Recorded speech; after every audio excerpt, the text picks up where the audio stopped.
I think this is a very critical moment for Chairman Powell. This is the kind of potential crisis moment that defines the legacy. What do you think the Fed will do on Wednesday? I think the Fed has a dilemma right now. Do they want to fight or fuel inflation? It's going to be a difficult meeting for Fed officials on Wednesday, who will have to decide whether the priority is to safeguard the stability of the U.S. financial system or fight inflation at all costs. The road to fight inflation is definitely not a straight line.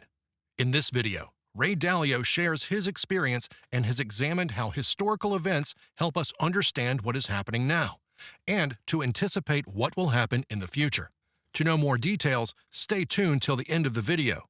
And for more videos on economy, crypto, and market, be sure to subscribe to my channel. You can also hit that bell icon to never miss any video.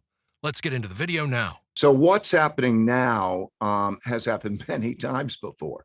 And without that kind of perspective, I wouldn't be able to deal with it. And I learned this in my past because, well, just quickly, in 1971, I was clerking on the floor of the New York Stock Exchange.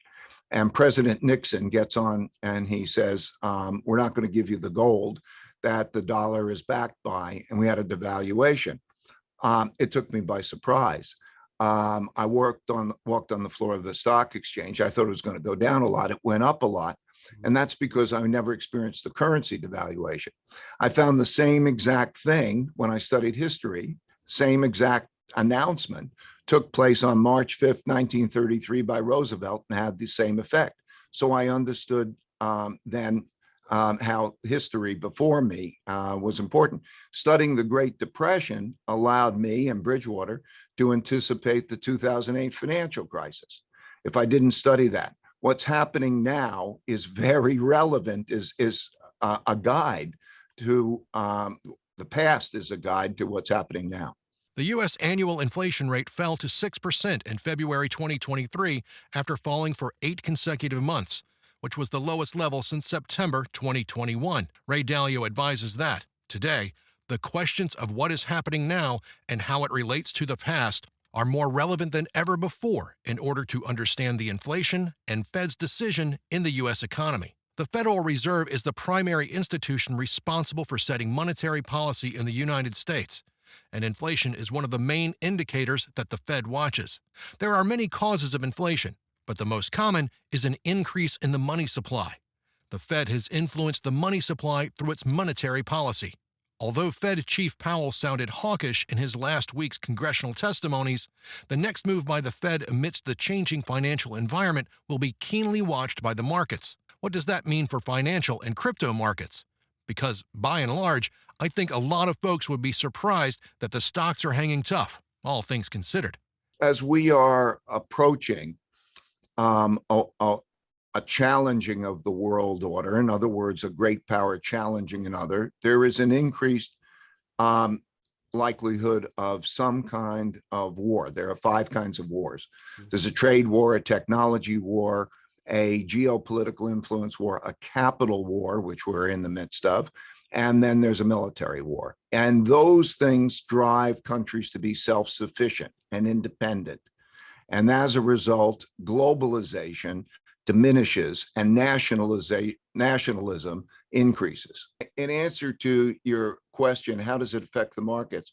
It affects the value of money, most fundamentally. Like what we're seeing now is that the value of money, when you run very large deficits, and you have to spend a lot.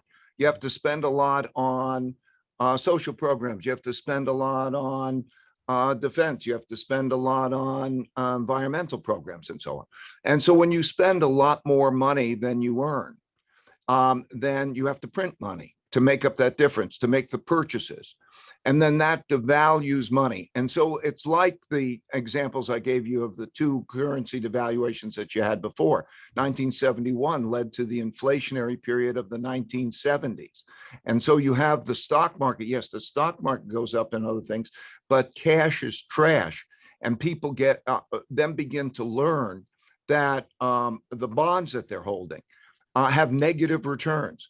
And it starts to change the value of money. The value of money, the value of dollars and so on. So money goes into other assets. It produces a more of an inflation, and you start to enter a certain type of environment. And the environment that we're in is beginning to be very much like that of the 1970s. The real enemy is still inflation. Fed officials have stressed that the metric they care most about is services inflation, excluding shelter, which printed 6.9% last month. That's too hot, and coupled with the strength in employment indicators, it doesn't allow policymakers any room to stop tightening. Fed Chairman Powell said that before the SVB bankruptcy that a 50 BP hike was on the table at the March meeting. But with cracks appearing in the U.S. banking system, markets think there's a chance the Fed won't raise rates next week. But considering that the Fed has already taken measures to ease financial stress and that inflation is still raging, the most likely outcome is a rate increase accompanied by high rate projections, which could boost the dollar. How will markets react, given where inflation levels are today and given how much debt this country is in fact sitting on? Can the dollar stay the world's reserve currency when inflation is at this high current level and likely to remain this way for some time? Let's get into the next clip to hear Ray Dalio's viewpoint on this matter. Well, there's two ways of dealing with debt. You pay it back in hard money, or you pay it back in soft money. You pay it back in hard money, and you have a problem. You have a depression. So throughout history, whenever that was done, pay it back in hard money. Eventually, that was abandoned, and you print money. That was what 71 was. That was what March 1933 was. And so I think that what you have to think about is the value of money. How much money does one have in debt instruments? And do you want to own that as an asset? I think they're bad assets. And so, and then how do you diversify? And the system also has to deal with what is money? What is money? Is the dollar going to remain the same sort of reserve currency?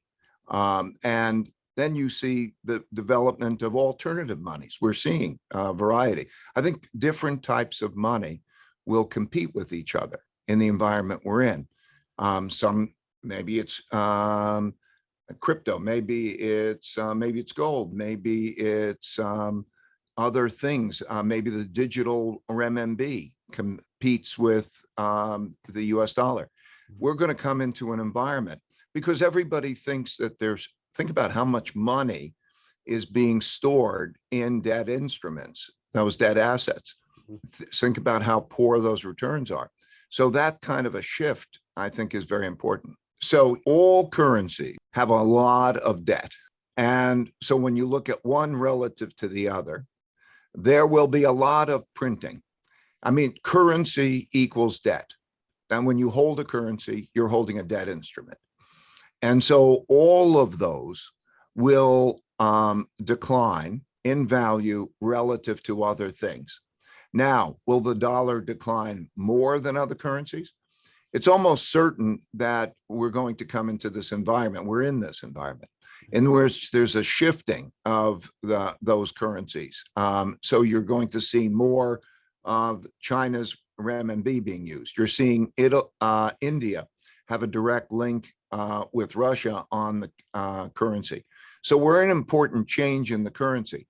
But how that is a store of wealth is a different question. So a currency is a medium of exchange and a storehold of wealth. And its storehold of wealth.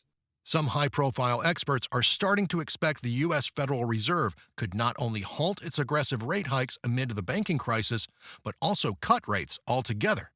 But the Fed might say otherwise. It has already taken measures to shore up the banking system, and inflation is far too high to stop raising rates. If the Fed indeed sticks to its guns, that could spark a strong repricing in the markets, propelling U.S. yields higher and boosting the dollar in the process. What do you guys think? Let me know your thoughts in the comments below. For more latest videos on economy, crypto, and market, be sure to subscribe to my channel. You can also hit that bell icon to never miss any video. Also, be sure to give this video a big thumbs up. I'll see you guys in my next video. Adios, and thanks for watching.